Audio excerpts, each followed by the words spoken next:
Hamelin's town in Brunswick, by famous Hanover city. The river Weser, deep and wide, washes its wall on the southern side. A pleasanter spot you never spied. But when begins my ditty, almost 500 years ago, to see the townsfolk suffer so from vermin was a pity. Rats! They fought the dogs and killed the cats, and bit the babies in their cradles, and ate the cheeses out of the vats, and licked the soup from the cook's own ladles, split open the kegs of salted sprats, made nests inside men's Sunday hats, and even spoiled the women's chats by drowning their speaking with shrieking and squeaking in 50 different sharps and flats. At last the people in a body to the town hall came flocking. "'Tis clear," cried they, "our mayor's a noddy, and as for our corporation, shocking! To think we buy gowns lined with ermine for dolts that can't or won't determine what's best to rid us of our vermin. Rouse up, sirs! Give your brains a racking to find the remedy we're lacking, or sure as fate will send you packing." At this, the mayor and the corporation quaked with a mighty consternation. An hour they sat in council. At length the mayor broke silence. "For a guilder I'd my ermine gown sell. I wish I were a mile hence. It's easy to bid one rack one's brain. I'm sure my poor head aches again. I've scratched it so, and all in vain. Oh, for a trap, a trap, a trap!" Just as he said this, what should hap? At the chamber door, but a gentle tap. "Bless us!" cried the mayor. "What was that?" "Only a scraping of shoes on the mat. Anything like the sound of a rat makes my heart go pitter-pat." "Come in," the mayor cried, looking bigger, and in did come the strangest figure.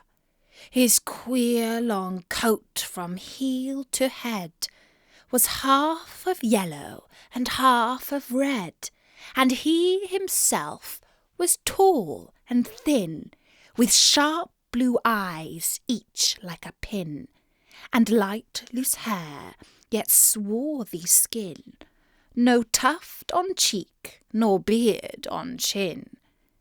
He advanced to the council table.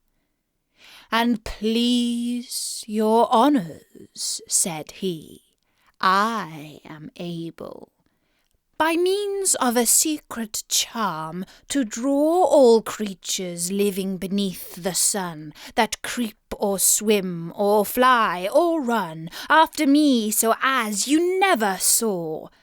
And I chiefly use my charm on creatures that do people harm.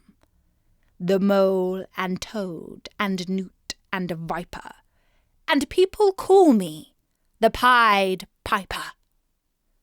And here they noticed round his neck a scarf of red and yellow stripe, to match with his coat of the self-same check, and at the scarf's end hung a pipe, and his fingers they noticed were ever straying, as if impatient to be playing upon his pipe, as low it dangled over his vesture so old-fangled.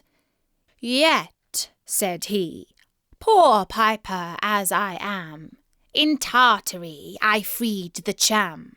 Last June from his huge swarm of gnats I eased in Asia the Nizam of a monstrous brood of vampire bats. And as for what your brain bewilders, if I can rid your town of rats, will you give me 1,000 guilders? 1? 50,000! Was the exclamation of the astonished mayor and corporation. Into the street the piper stepped, smiling first a little smile, as if he knew what magic slept in his quiet pipe the while.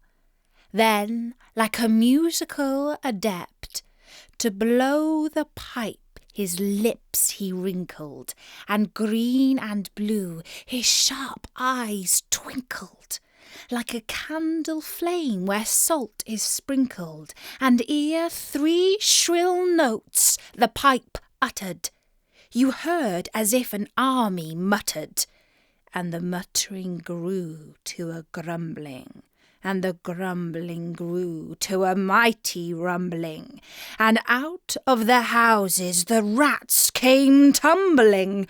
Great rats, small rats, lean rats, brawny rats, brown rats, black rats, great rats, tawny rats, grave old plodders, gay young friskers, fathers, mothers, uncles, cousins, cocking tails and pricking whiskers, families by tens and dozens, brothers, sisters, husbands, wives, followed the piper for their lives.